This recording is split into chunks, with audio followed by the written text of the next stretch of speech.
got percussion out there.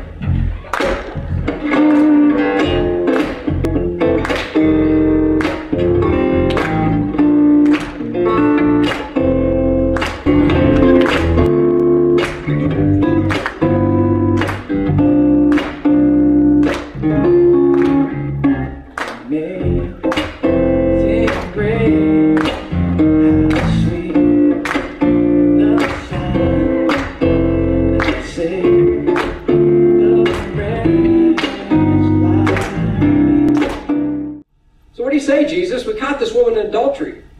The very law you claim to uphold and teach says we got to kill her. She's got to die. What should we do? Now, I don't know about you, but I would have been like, well, that's a good question.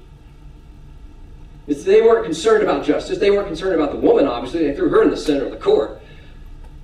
They wanted to trap Jesus. Because if he answered yes, they could go to the Romans and they could say, you won't allow us to do the death penalty. Jesus over here wanting to kill people. So he'd be in trouble with Rome. But if he answered no, they could go to the Jewish people and say, this one who claims to be a rabbi does not uphold the law. Oh, it's a trap.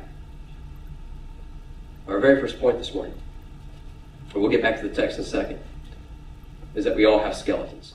Well, we know that this lady had a skeleton. I mean, my goodness, she's in center court, maybe even half naked, half very, very embarrassed. She's been embarrassed not only in front of her family, but now her neighbors, her friends, her country, her religion. We know she had a skeleton. Well, watch this. Verse 7. But when they persisted, now Jesus is writing on the ground. He's not said a thing to them. He's just writing on the ground. What he's writing, we're not sure. They persisted. They pushed. They thought they had Jesus caught. Didn't they? They thought, we got it. We missed yesterday. We got the old boy now. He gonna pay.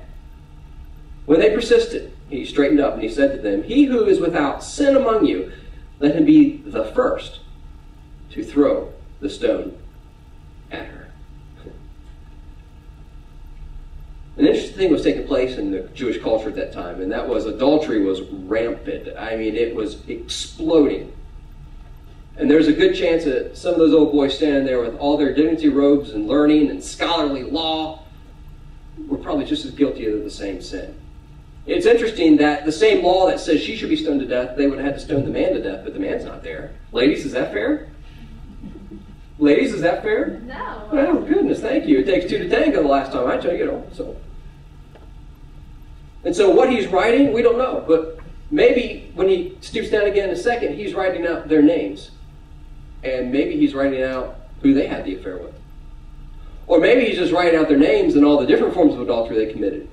Some Hebrew scholars, Messianic scholars say that's what he was doing. He was maybe writing their name and listing out their sins. Some say he was writing their name and their age, which was just enough to wig him out, to make them say, if he knows my name and age, what else does he know?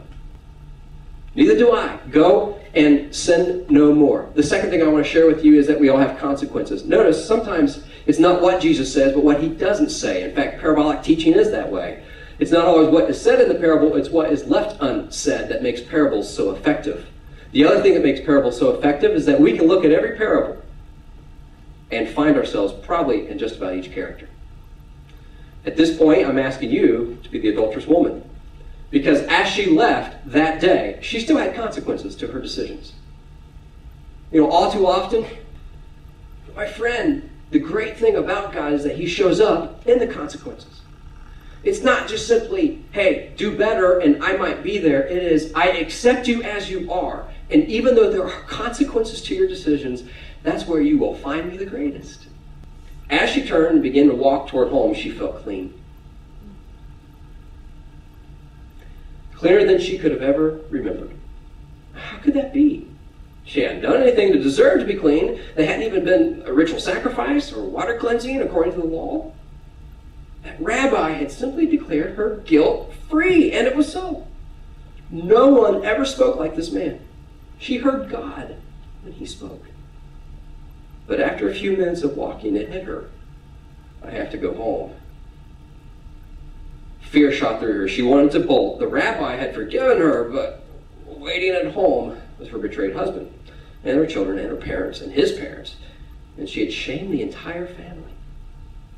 Her life was like a broken pot, shards all over the floor because of her sin. She almost longed to be buried by those stones. she felt clean. She pulled her head covering around her face and took a detour. Walking streets where she might not be recognized, she needed time to think and pray. You ever been there? Just wanted to talk to the most. This was new. God was no longer the angry judge. He had become a forgiving Father. You see, Jesus didn't say, hey, go sin no more. Oh, by the way, all the consequences are erased. We have 25% off today, a coupon for all consequences. You don't need to worry about it.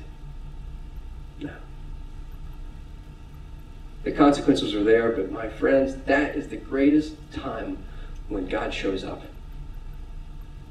Is when you know you have to mend the fence, cross the river, figure out how A to B is going to connect.